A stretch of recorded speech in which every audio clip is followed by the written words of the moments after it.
सो RCT करवाएं या दांत निकलवाएं, बेस्ट ऑप्शन क्या है?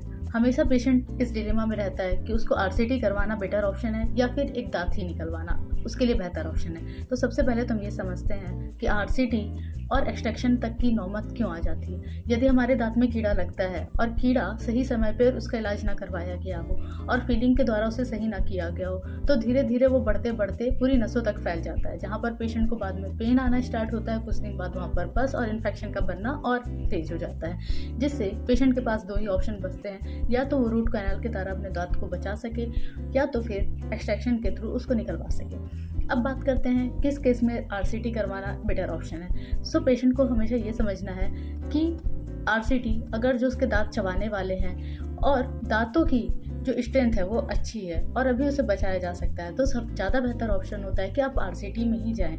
आरसीटी में रूट कैनाल में जो होता है नसों का इलाज कर दिया जाता है। इसमें आपको 3 से 4 बार सिटिंग लगती है और इसके ऊपर फिर एक कैप लगा दिया जाता है, जिससे जो नेचुरल टीथ होते हैं उसको बचाया जाता है और उसके ऊपर कैप लगा के उसकी लाइफ अच्छी कर दी जाती है।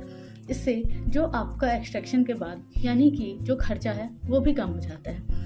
ये मैं इसलिए बोल रही हूँ कि यदि आप एक्सट्रैक्शन करा रहे हैं और आपके दांत वो चबाने वाले हैं और आप उसे निकलवा रहे हैं तो आगे चल के आपको इम्प्लांट या फिर फिक्स पार्शियल डेंचर जैसे ऑप्शंस में जाना पड़ेगा, जो कि ये भी एक कॉस्टली ट्रीटमेंट ही कई बार होता है और पेशेंट को उसके लिए भी पैसे देने। सो बेहतर ये है कि आप अपने नेचुरल टीथ को बचाने की पहले कोशिश करें और रूट कैनाल के लिए अगर जो दांत हो चुका है कि वो अब रूट कैनाल के द्वारा ही बचाया जा सकता है तो रूट कैनाल के द्वारा उसे बचाएं और कैप लगवा के उसे सही कर सकते हैं। या फिर दांत की जो स्ट्रेंथ काफ़ी कम हो चुकी है और दांत का जो क्राउन है वो काफ़ी लॉस हो चुका है तो और दांत को नहीं बचाया जा सकता है, तो उस कंडीशन पे फिर डेंटिस्ट खुद ही रिकमेंड करते हैं और सलाह देते हैं कि इस दांत को निकलवा ही दें, फिर आगे चल के इम्प्लांट या फिर एफपीडी जैसे ऑप्शंस में जा सकते हैं।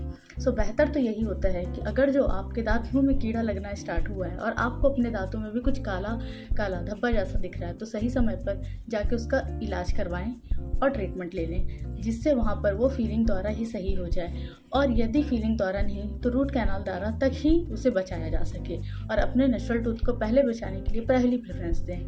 एक्सट्रैक्शन एक लास्ट ऑप्शन ही रखें हमेशा। So thank you for watching, hope this will help for you.